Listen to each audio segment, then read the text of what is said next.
Kanan kiri katakan, saya senang lihat wajahmu hari ini. Oke, jangan lupa toleh ke belakang, ke depan, lihat, berikan salam, katakan, saya senang lihat wajahmu hari ini. Saya senang sekali bisa berkembali bersama dengan saudara di tahun 2015. Saya percaya tahun yang baru, berkat yang baru, kesempatan yang baru, pemulihan yang baru, dan semua mujizat yang baru dalam kehidupan kita. Amin. Orang-orang berkata kepada saya, Pak Anta, tahun 2015 adalah tahun yang penuh dengan tanda tanya. Oleh karena itu saya melihat mereka mempunyai muka seperti tanda tanya semuanya. Kebingungan, ketakutan, keraguan. Tapi saya percaya orang-orang yang percaya kepada Yesus, tahun berapapun hidupnya penuh dengan tanda seru. Amin. Apapun yang terjadi bersama dengan Yesus, katakan seru. Oke, hari ini firman Tuhan akan membantu kita saudara menjadi pribadi yang lebih baik dari sebelumnya. Dan saya percaya semua perkataan yang Tuhan berikan kepada kita itu akan membuat kehidupan kita menjadi lebih baik, lebih berkualitas dan lebih tinggi dari sebelumnya.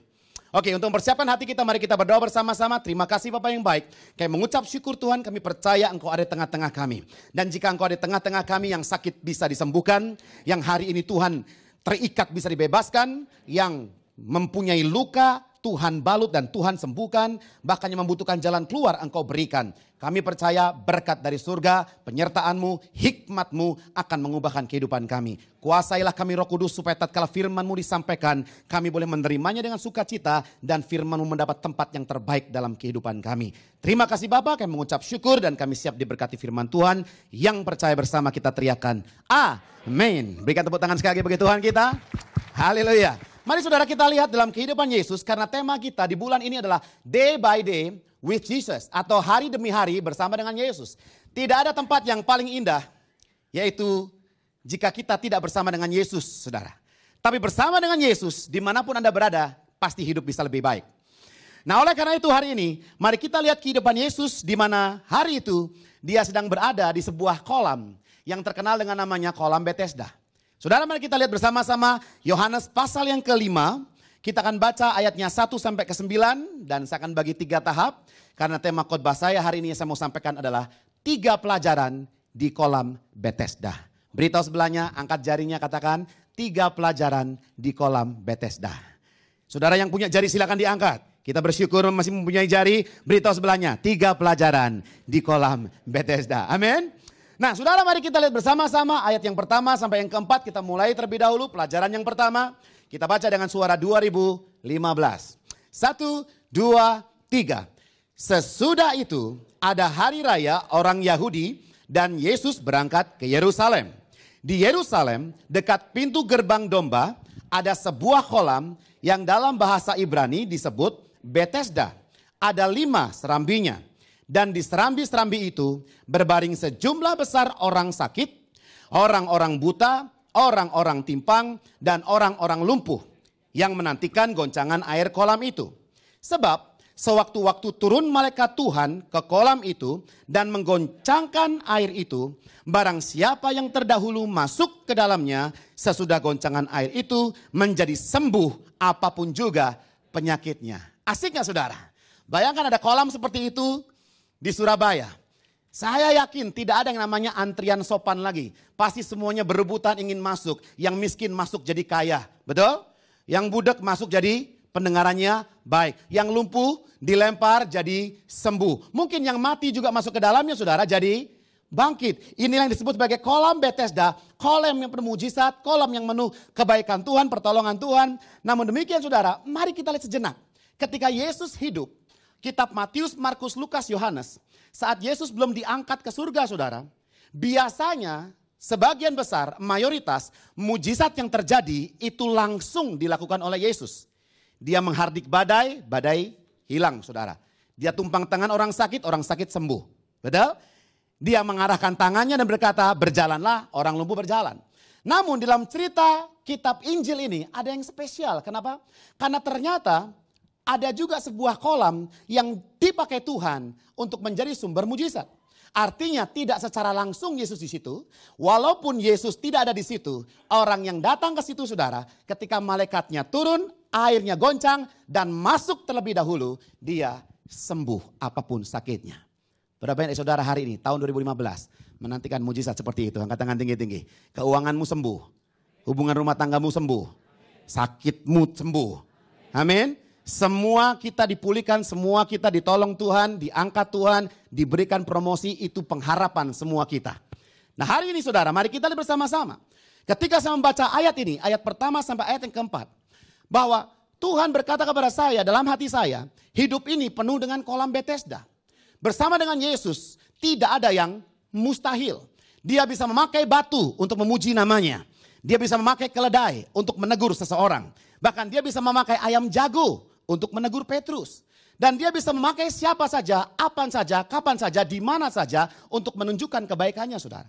Dan bersama dengan Tuhan tidak ada yang mustahil, semuanya mungkin. Beritahu sebelahnya, semuanya mungkin.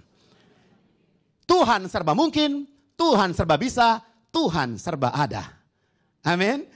Nah namun saudara, kita harus lihat dalam kisah ini bahwa kolam Bethesda itu menyimbolkan yang saya sebut sebagai sebuah kesempatan.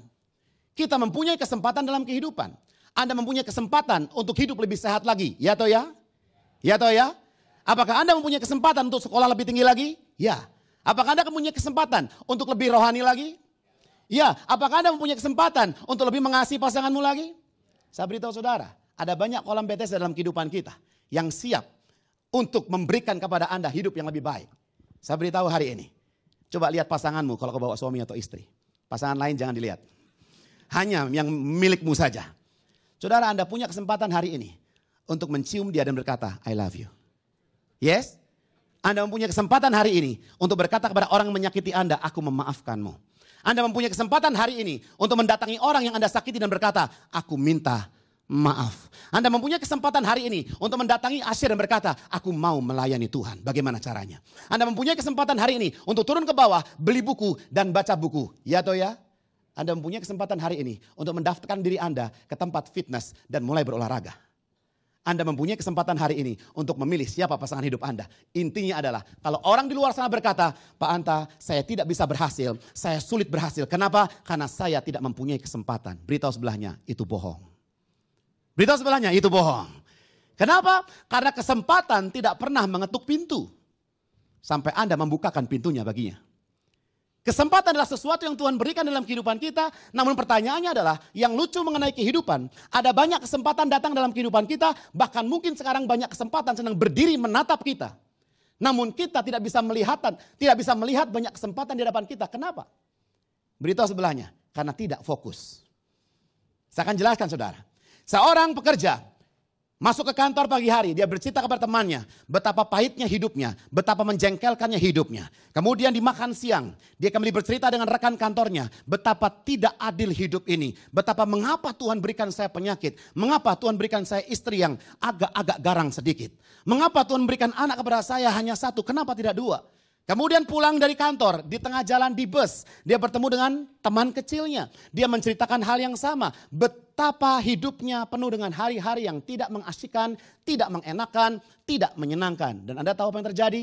Saya jamin hidup orang ini tidak akan pernah lebih baik dari sebelumnya. Mengapa? Karena dia selalu fokus kepada hal yang negatif, hal yang tidak menyenangkan, hal yang tidak memberikan kepada dia sukacita, pengharapan dan semangat. Dan saya berkata kepada saudara, what you focus on will expand. Apa yang Anda fokuskan dalam kehidupan, itu akan semakin besar, semakin besar. Contoh, saya mencintai anak saya, tentunya istri saya juga. Dan anak saya usia hampir 3 tahun, dia sangat suka Hello Kitty. Ada yang suka Hello Kitty? Ada yang kayak Hello Kitty? Oke. Saudara, dia sangat suka Hello Kitty sehingga sebagai ayah yang baik, saya selalu fokus untuk menyenangkan dia dan akibatnya kemanapun saya pergi, kehadiran Hello Kitty semakin nyata dalam hidup saya. Saya ke mall, saya lihat Hello Kitty. Saya ke pasar, saya lihat Hello Kitty. Bahkan saya ke tempat-tempat kantor, ada orang pakai aksesoris Hello Kitty, saya bisa lihat. Di tengah jalan ketika macet, ada orang mobilnya pakai stiker Hello Kitty, saya bisa lihat. Kenapa? Karena saya memfokuskan diri saya untuk menyenangkan anak saya yang kebetulan menyukai karakter itu. Sampai suatu hari ketika saya jalan di mall, saya berkata kepada istri saya, ada boneka bagus tuh, Hello Kitty. Lalu istri saya berkata, please deh itu kan bukan Hello Kitty. Yang benar, bukan, itu Melody. Ternyata saya belakangan tahu Melody itu temannya Hello Kitty. Perhatikan, ketika saya fokus, saya bisa melihat kehadiran Sesuatu yang saya fokuskan itu. Dan ketika saya fokus, yang bukan Hello Kitty pun saya lihat seperti Hello Kitty. Tanya sebelahnya, hari ini apa yang menjadi fokus hidupmu? Apakah engkau fokus kepada kelemahan bukan kekuatan? Apakah engkau fokus kepada diri sendiri, kekuatan manusia bukan pada Tuhan? Apakah engkau fokus kepada tantangan, hambatan, rintangan di hadapanmu? Atau engkau fokus kepada janji Tuhan? Hari ini saya ingin mendorong saudara, jika engkau berkata bahwa hidup ini penuh dengan kesempatan, maka lihatlah, fokuslah di dalam janji Tuhan. Mari kita baca bersama-sama slide-nya. Beritahu sebelah kirinya katakan, hidup ini penuh kesempatan. Beritahu sebelahnya, hidup ini penuh dengan kesempatan. Saudara, ada kolam-kolam Bethesda dimanapun Anda berada. Di kantor, di keluarga, di bisnis, bahkan dalam pelayanan. Ada kolam Bethesda yang ketika engkau datang dan masuk ke dalamnya, maka ada berkat penyertaan mujizat Tuhan turun dalam kehidupan kita. Namun demikian saudara, yang menjadi masalah adalah banyak dari kita ketika melihat kesempatan muncul dalam hidup kita, kita berkata, why? Kita berkata, mengapa? Mengapa saya harus baca Alkitab? Mengapa saya harus ikut training? Mengapa saya harus belajar untuk menjadi suami yang lebih romantis? Mengapa saya harus belajar masak? Mengapa saya harus mulai disiplin diri bangun pagi? Mengapa saya harus olahraga? Mengapa? Seringkali kesempatan datang dalam kehidupan kita. Tuhan menyertai kita, memberikan kepada kita sumber-sumber daya. Lalu kita berkata, mengapa saya harus? Dan beritahu sebelahnya, jawabannya adalah, why not? Mengapa? Tidak.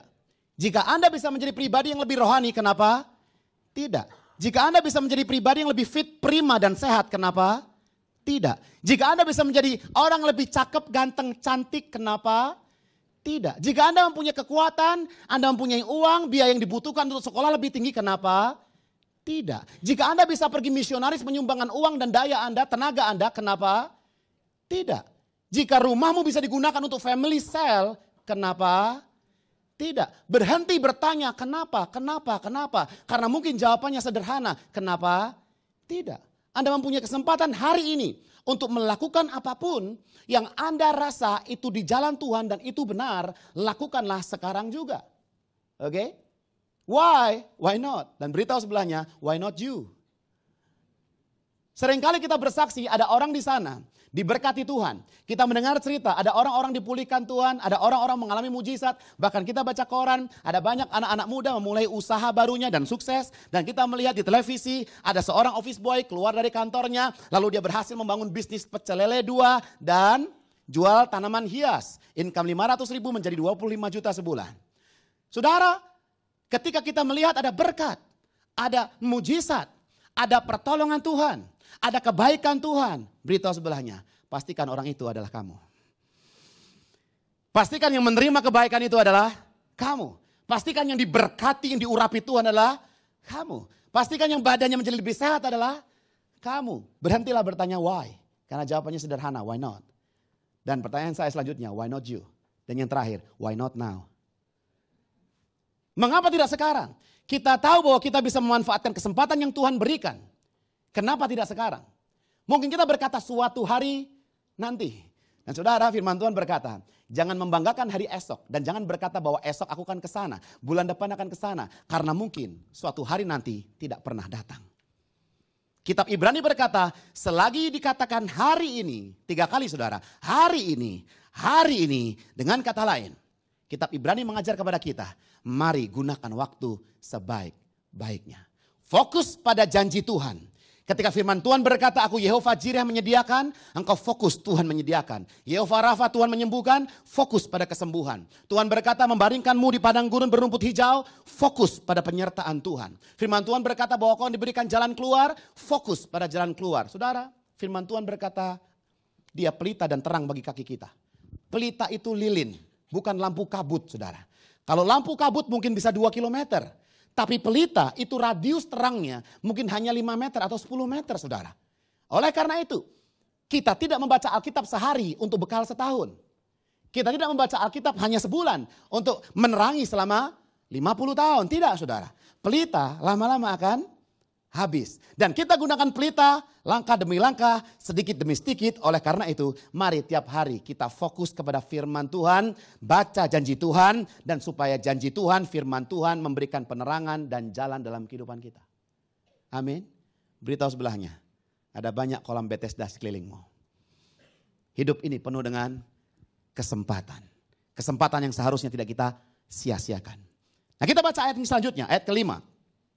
Ayat kelima dikatakan, di situ ada seorang yang sudah 38 tahun lamanya sakit. Ketika Yesus melihat orang itu berbaring di situ, dan karena ia tahu bahwa ia telah lama dalam keadaan itu, berkatalah Yesus kepadanya, maukah engkau sembuh? Ayat ketujuh kita baca bersama-sama. 2, 3. Jawab orang sakit itu kepadanya, Tuhan, tidak ada orang yang menurunkan aku ke dalam kolam itu apabila airnya mulai goncang. Dan sementara aku menuju ke kolam itu, orang lain sudah turun mendahului aku. Saudara, bukankah ini gambaran kehidupan yang sebenarnya? Bukankah ini cerita kehidupan yang memang real terjadi? Anda berhadapan dengan sebuah kesempatan, tetapi sepertinya kesempatan selalu hilang dan terbang di telang awan. Saudara, Anda bikin proposal tiap hari, Anda presentasi tiap minggu, tetapi nggak closing-closing. Tidak mendapatkan bisnis. Anda mencoba, tetapi kompetitor yang berhasil. Saudara, kita lihat ada seorang pria yang menurut saya sakitnya begitu hebat sehingga mungkin dia tidak bisa berdiri. Mungkin dia tidak bisa berlari. Sehingga dia harus ngesot mungkin. Kenapa? Karena dia selalu terlambat. Saudara bayangkan, telah sangat dekat dia dengan mujizat. Tapi sepertinya membutuhkan waktu bertahun-tahun untuk bisa dapat masuk ke dalamnya. Saudara, yang saya pelajari dengan kehidupan, ya hidup ini penuh dengan kesempatan. Tapi jangan lupa, hidup ini penuh dengan kesulitan. Amin. Amin. Tidak menikah ada masalah. Menikah ada masalah. Menikah tidak punya anak ada masalah. Menikah punya anak ada masalah. Bekerja menjadi manajer perusahaan besar ada masalah. Pengangguran lebih banyak lagi masalah. Seperti yang baik-baik, tidak melakukan apapun itu sebuah masalah. Yes?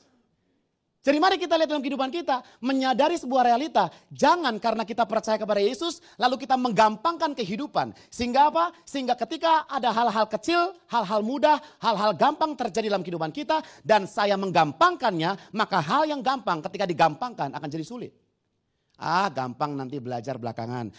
Gampang sama Tuhan, imani saja. Inilah sebuah racun di gereja sekarang. Ketika apa? Ketika Anda berkata kepada orang lain berkata, imani saja.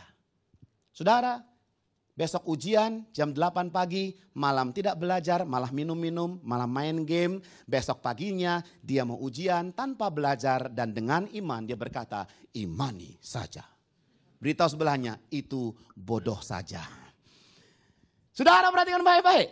Kita tidak pernah tahu kualitas iman dari seseorang. Kita tidak pernah tahu apakah orang itu membaca Alkitab, bersekutu dengan Tuhan, intim dengan Tuhan. Kita tidak pernah tahu berapa besar iman orang yang kita hadapi. Sehingga kita tidak bisa berkata imani saja. Kalau Anda bertemu dengan hamba Tuhan, dengan kata-kata, dengan artikel-artikel yang berkata ikut Tuhan semuanya gampang, mulus, easy. Saudara, ikut Yesus semuanya mungkin, tetapi bukan semuanya mudah. Amin. Hidup ini sulit ketika Anda berusia 49 tahun dan Anda dipecat dari perusahaan. Dan Anda harus memulai lagi hidup, mencari usaha baru, atau melamar pekerjaan dengan usia yang sudah tidak muda lagi. Hidup ini sulit ketika Anda baru menikah mempunyai seorang anak kecil, berusia 1 tahun. Kemudian seorang suami Anda dipanggil Tuhan, sehingga Anda harus menjadi single mother. Menghidupi keluargamu, menjadi orang tua, juga bekerja mencari uang. Hidup ini tidak mudah jika Anda sekarang harus bekerja sambil kuliah dan sambil membiayai hidup orang tuamu, sambil menyekolahkan adikmu. Hidup ini tidak mudah ketika Anda memulai usaha sendiri. Engkau mencurahkan semua daya upawai dan uangmu ke dalam bisnis ini. Tetapi akhir tahun engkau mendapati bisnismu hancur total. Engkau tidak hanya kehilangan uangmu, engkau juga kehilangan uang teman-temanmu. Saudara, hidup ini tidak mudah jika Anda ingin makan daging tetapi tahu yang Anda jumpai. Yes? Yes? Hidup ini tidak mudah ketika Anda melayani sekuat tenaga setulus-tulus mungkin, tapi tetap salah terus. Hidup ini gak mudah. Sebagai orang tua Anda sudah lakukan semuanya bagi anak-anak Anda. Tapi tetap anak-anak tidak menghargai apa yang Anda lakukan. Beritahu sebelahnya, life is hard. Life is hard. Saya tidak berkata bahwa Anda harus hidup dengan pikiran yang negatif, pesimistis, dengan keraguan, ketakutan. Ya, kebimbangan, bukan itu saudara. Saya hanya ingin berkata bahwa yang realistis, hidup ini tidak semudah yang kita bayangkan. Hidup ini sulit.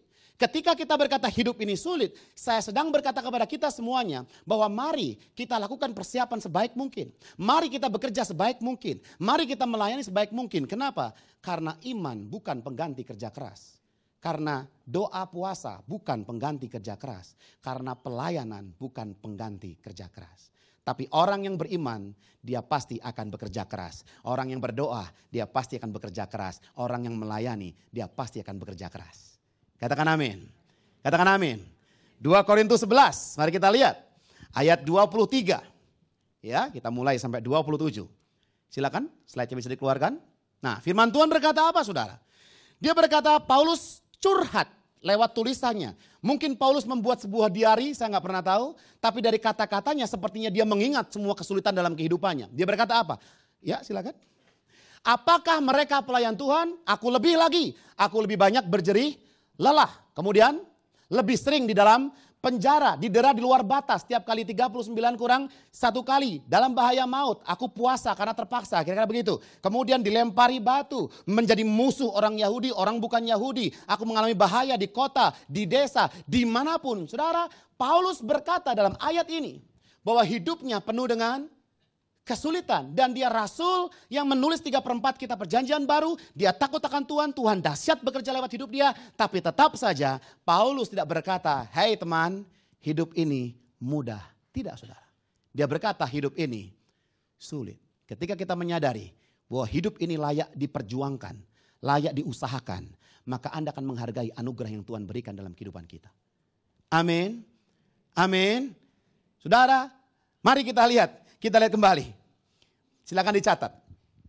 Ya, silakan Anda catat. Tuhan tidak menjamin kemudahan. Yang Tuhan jamin pertama, penyertaan. Matius 1 ayat 23. Saya akan bacakan buat saudara. Matius 1:23. Sesungguhnya anak darah itu akan mengandung dan melahirkan seorang anak laki-laki dan namanya Immanuel. Artinya Allah beserta dengan kita. Beritahu sebelahnya, Allah beserta denganmu. Palu dan gada dan tongkatnya akan senantiasa menyertai kita tatkala kita ada di lembah kekelaman. Saudara, Tuhan tidak menjamin bahwa hidup ini mudah. Yang Tuhan jamin dia akan menyertai kita. Penyertaanlah yang Tuhan jamin. Yang kedua, Tuhan tidak menjamin kemudahan. Yang Tuhan jamin adalah kekuatan. Mari kita lihat firman Tuhan dalam Yesaya pasal 40 ayat 29. Firman-Nya dengan jelas berkata, Tuhan memberi kekuatan kepada yang lelah dan menambah semangat kepada yang tiada berdaya. Saudara, tidak apa-apa Anda datang kepada seorang motivator dan minta disemangati dan minta dimotivasi. Oke, nggak masalah saudara. Yang menjadi masalah adalah ketika Anda kurang tenaga, kurang semangat, kurang pengharapan, kurang sukacita, Anda tidak datang kepada Tuhan, Anda salah. Amin. Karena Tuhan Yesuslah motivator terbesar kita. Dia berkata, hei yang kurang tenaga, yang lemah, letih, lesu, beban berat, datang kepadaku. Ya atau ya? Bahkan firman Tuhan berkata, siapa yang menanti-nantikan Tuhan akan beroleh kekuatan yang baru. Dia akan terbang, lari, kerja, jualan jadi sales, presentasi, apapun yang dia lakukan tidak akan membuat dia lelah dan letih tatkala kita menanti-nantikan Tuhan. Jadi Tuhan tahu saudara, hidup ini tidak mudah. Tapi dia menjamin, dia akan memberikan Anda kekuatan yang baru. Dia akan berikan penyertaan. Dia berikan kekuatan. Yang ketiga, dia menjamin jalan keluar. 1 Korintus 10 ayat 13. Kalau Anda berkata, Pak Anta, hidup ini sulit Pak Anta. Sepertinya tidak ada jalan keluar. Dengar baik-baik firman Tuhan berkata, pencobaan-pencobaan yang kamu alami ialah pencobaan-pencobaan biasa. Yang tidak akan pernah melebihi kekuatanmu. Dan ketika engkau dicobai, maka ia akan memberikan kepadamu jalan keluar. Sehingga engkau dapat menanggungnya. Katakan bersama saya dapat menanggungnya. 2, 3, katakan, saya dapat menanggungnya. Kita berikan tepuk tangan bagi Tuhan kita yang memberikan kekuatan. Hidup ini tidak mudah. Yesus tidak pernah menjanjikan kemudahan. Yang dijanjikan penyertaan. Yang dijanjikan kekuatan. Yang dijanjikan jalan keluar. Dan terakhir, yang dia janjikan kemenangan. Amin. Roma 8 ayat 37 jelas berkata kepada kita, sekarang kita lebih dari pemenang. 1 Petrus 2 ayat 9 berkata, kamulah bangsa yang terpilih, imamat rajani, bangsa yang besar, umat yang kudus, kepunyaan Allah sendiri. Saudara, itulah nasib kita. Nasib orang percaya Yesus sudah jelas lebih dari pemenang. Walaupun kita terseok-seok, walaupun kita luka sedikit, walaupun kita capek dan lelah, kita akan dijamin kemenangan oleh Yesus. Amin. Beritahu sebelah kanan kirinya, hidup ini sulit. Tapi jangan khawatir. Tuhan memberikan penyertaan, kekuatan, jalan keluar dan kemenangan. Saudara, pelajaran yang pertama, hidup ini penuh dengan kesempatan, tapi jangan lupa, hidup ini penuh dengan kesulitan. Oleh karena itu, kita baca ayat 8 dan 9. Yohanes pasal yang kelima. Firman Tuhan berkata apa? Memberikan pelajaran yang ketiga. Kata Yesus kepadanya, bangunlah dan angkatlah tilammu dan berjalanlah. Ayat 9. Oke, dan pada saat itu, sembuhlah orang itu, mengangkat tilamnya dan berjalan. Pertanyaan saya, saudara, apakah Yesus bisa menyembuhkan semua orang sakit di situ? Tertulis orang-orang lumpuh, orang-orang buta, mungkin ratusan, mungkin juga ribuan, kita tidak pernah tahu. Tapi bayangkan saudara, 365 hari dalam setahun. Mungkin malaikat itu katakanlah sehari turun sekali saja, berarti setahun ada 365 kesempatan. 38 tahun Anda kalikan 365, berarti ada ribuan kesempatan yang dilewatkan atau tidak berhasil digunakan oleh orang sakit ini. Yesus bisa sembuhkan dia, Yesus bisa sembuhkan banyak orang. Pertanyaannya, mengapa Yesus hanya menyembuhkan satu orang saja, saudara? Bukankah seringkali kita berkata begitu? Pak, hidup ini gak adil. Masa dia kaya saya belum? Ya kan? Masa dia kawin duluan, saya kan kokohnya kok belum? Dia melangkahi saya tuh Pak. Ya kan? Kenapa? Kenapa? Seringkali kita bertanya, kenapa saya yang dapat masalah, hidup ini gak adil, kenapa? Masalah itu datang bertubi-tubi dalam kehidupan saya. Dan saya berkata kepada dia, kalau enggak berdatang sama kamu, mesti datang sama siapa? Ada alamat email, nomor telepon, ya kita mesti kirim masalah ke sana. Semua akan mendapat bagiannya masing-masing, itu pasti. Namun pertanyaannya adalah, mengapa Yesus hanya menyembuhkan satu orang, saudara? Inilah pelajaran yang ketiga yang saya mau berikan kepada saudara. Memang hidup ini sulit, tetapi hidup ini penuh dengan anugerah. Itu namanya anugerah. Anugerah adalah dari 10 orang, satu yang disembuhkan. Anugerah artinya tidak layak dilayakan. Anugerah artinya maut tetapi diganti hidup, neraka diganti surga, hina diganti mulia, miskin jadi kaya, mati dihidupkan. Itulah anugerah. Anugerah yang sama dalam Efesus 2 ayat 8 sampai 9 yang berkata, kamu diselamatkan oleh iman itu karena anugerah Tuhan, bukan kekuatan manusia, bukan hasil kerjaanmu sendiri. Jangan ada yang meninggikan diri. Saudara, anugerah yang akan membuat kita mulai menyadari kehidupan ini. Bahwa ya, saya harus mengambil semua kesempatan. Saya harus melewati semua kesulitan. Tetapi biarlah Tuhan yang menentukan. Anugerah itu berbicara apa saudara? Berbicara Anda akan menerima sesuatu yang belum pernah Anda pikirkan. Anugerah artinya Anda akan mendapat mujizat yang belum pernah Anda dengar. Dan Anda akan mendapatkan pertolongan yang belum pernah muncul di hati Anda. Semua itu Tuhan sediakan kepada dia yang mengasihi dia. Amin. Beritahu sebelahnya, Allah turut bekerja dalam segala hal. Hidup ini banyak kesempatan. Walaupun banyak kesulitan. Oleh karena itu, kita harus mengandalkan anugerah. Saudara, kisah yang saya rasa kita tahu semua, anak yang hilang. Ketika anak yang hilang ini saudara, dia meminta warisan walaupun orang tuanya belum meninggal. Ini berarti anak kurang ajar sekali saudara. Orang tuanya masih hidup, dia ambil warisannya. Lalu dia pergi foya-foya habiskan uangnya. Sampai akhirnya dia bukan miskin lagi tetapi melarat. Dia makan bersama dengan makanan babi. Dan akhirnya dia bertobat. Dia merasa ayahku kaya. Lalu dia kembali. Dan Anda tahu respon orang tua? Respon orang tua membuat pesta dengan sebuah spanduk berjudulkan anakku telah kembali, ya, tanda seru. Semua tetangga diundang, diberikan permata cincin, jubah yang indah, wangi-wangian, pelayan wanita dan pria, makanan yang lembut tambun dan sebagainya saudara. Hei, itu belum menarik, yang menarik adalah saudaranya datang. Dan datang kepada bapaknya berkata, Pak, kok papa gak adil? Nah, udah mulai muncul, ya kan? Itu anak kan durhaka. Itu anak sudah bejat, itu anak sudah salah. Dia sangat berdosa, tidak menghargai, tidak menghormati papa. Kenapa papa terima? Lagian sekarang kenapa pesta? Aku di rumah tidak pernah aku dipestakan. Tapi dia anak durhaka, kenapa begitu pulang papa langsung pesta? Saudara, bukankah kehidupan kita kadang-kadang seperti itu? Betul? Inilah yang namanya iri hati dan cemburu. Nah saudara, mungkin ayahnya berkata begini, nak, kamu kan di rumah, hartaku hartamu, pelayanku pelayanmu, uangku uangmu. Kamu mau pesta kapan saja, silahkan. Tidak ada yang melarang. Intinya adalah, saudara yang satu ini, dia tinggal bersama dengan kemewahan, kekayaan ayahnya, tanpa kekurangan. Tetapi, saudara, hanya karena tidak menyadari hidup dalam anugerah, orang sekaya apapun tetap bisa iri hati dan cemburu.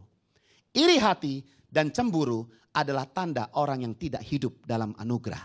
Orang yang tidak hidup dalam anugerah susah lihat orang senang dan senang lihat orang susah. Beritahu sebelahnya, aku kenal satu orang yang seperti itu. Mungkin orang itu adalah diriku sendiri. Nah saudara, kita kembali melihat kehidupan kita. Iri dan cemburu. Oleh karena itu saudara, ada dua tokoh saya memperkenalkan. Untuk membedakan mana yang hidup dalam anugerah, mana yang tidak. Tokoh yang pertama adalah Yohanes Pembaptis. Ketika Yohanes Pembaptis, dia lahir duluan beberapa bulan sebelum Yesus. Lalu dia membaptis banyak orang, tiba-tiba ada satu orang jemaat ya. Saya anggap sebagai jemaat. Lalu jemaat ini saudara, dia berkata kepada Yohanes Pembaptis, Yohanes, ada orang lain tuh yang baptis juga namanya Yesus. Oh, dia baptis lebih banyak dari lu. Lebih banyak, lebih hebat dia. Kira-kira begitu. Tapi apa yang Yohanes lakukan? Orang yang hidup dalam anugerah, dia tahu apa yang harus dikatakan, dia tahu apa yang harus dilakukan. Dan Yohanes berkata apa? Ya harus begitu, karena aku pemeran figuran. Kalau dia kan aktor aslinya. Memang tugasku itu hanya membukakan jalan bagi dia. Bosnya dia, saya jongosnya. Buka tali kasut sepatunya aja, saya nggak layak kok. Jadi kalau dia lebih dihormati, lebih dihargai, lebih banyak pengikutnya, memang sudah harusnya begitu. Kira-kira begitu. Orang yang hidup dalam anugerah, dia tidak mudah dikomporin, tidak mudah diprovokasi, tidak mudah hidup dengan gengsi, kemudian kemarahan. Ketika ada orang berkata-kata kepada dia, mengadu domba, dia tetap tenang, tidak iri hati, tidak cemburu. Kenapa? Anugerah. Namun demikian kita lihat kisah Saul. Ketika Saul orang yang paling tampan, paling gagah, paling tinggi di antara barang Israel.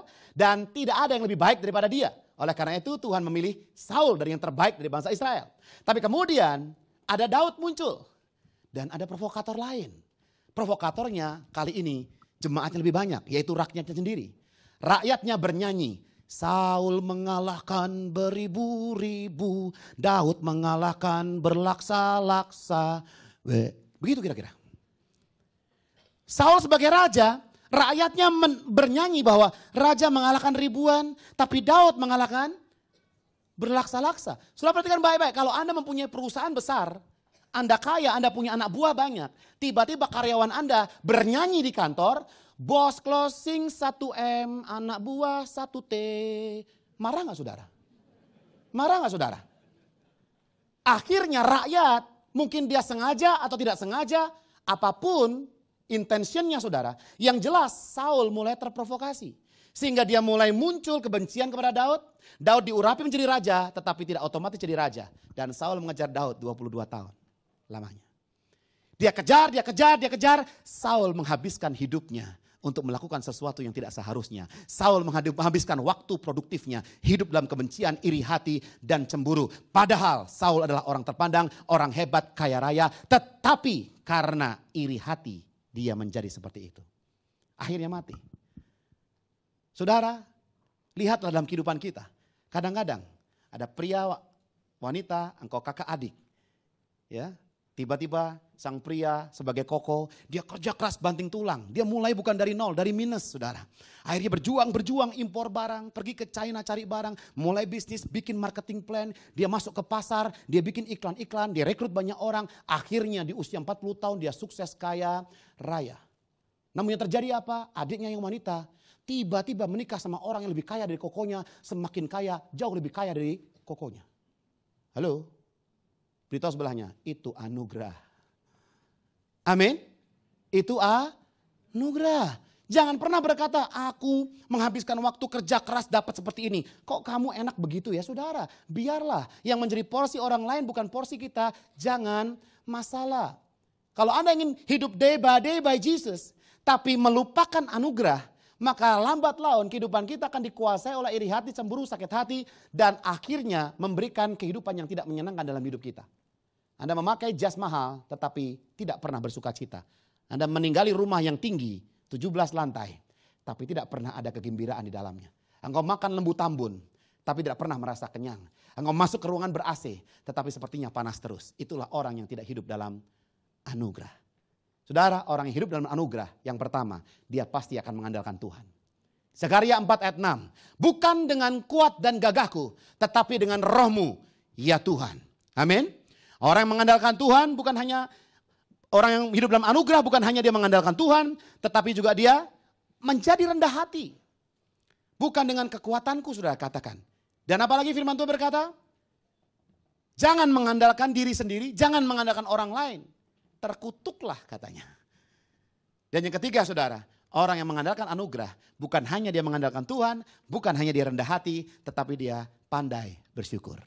Mari angkat kedua tangan kita, katakan, aku berserah. Amin. Aku berserah pada Yesus Juru Selamat. Aku berserah. Beritahu, lihat sebelahmu. Kalau dia lebih kaya darimu, aku rapopo. Lihat sebelah kirimu. Kalau dia lebih six pack darimu, aku rapopo. Lihat belakangmu. Kalau dia lebih ganteng darimu, lebih cantik darimu, katakan, aku rapopo. Sudah, kalau Anda tahu bahwa Anda bisa menjadi lebih baik, Anda ingin lebih baik, hidup ini penuh dengan kesempatan. Lakukan yang terbaik, jadilah lebih baik. Ya atau ya? Ya atau ya? Ketika Anda melihat kehidupan orang lain lebih baik, jadikan motivator bagi kita supaya kita bisa menjadi lebih baik. Hidup ini penuh dengan kesempatan. Namun demikian, hidup ini penuh dengan kesulitan. Tapi jangan takut, Tuhan berikan penyertaan, Tuhan berikan kekuatan, Tuhan berikan semangat, Tuhan berikan kemenangan, itu pasti. Dan yang terakhir, jangan lupa, mari hidup dalam anugerah. Karena anugerahlah yang membuat kita tetap waras. Anugerah ya yang membuat kita tetap sehat. Anugerahlah yang membuat kita tetap tersenyum. Anugerahlah yang merubah muka pepaya Bangkok menjadi bakpao. Anugerahlah yang membuat kita saudara tidak terusik dengan apa yang terjadi di luar kita. Tidak terusik dengan kesuksesan orang banyak. Tidak terusik dengan provokasi-provokasi yang tidak menyenangkan dalam kehidupan kita. Anugerah membuat kita tetap tinggal di jalur yang Tuhan inginkan. Yaitu biarlah dia semakin bertambah, aku semakin berkurang-kurang. Amin. Sudah banyak dari Anda yang ingin berjalan bersama dengan Tuhan. Angkat tangan tinggi-tinggi. Mari kita berdiri bersama-sama. Oke, berikan salam, katakan begini saudara, kepada sebelahnya, katakan, hidup ini penuh dengan kesempatan.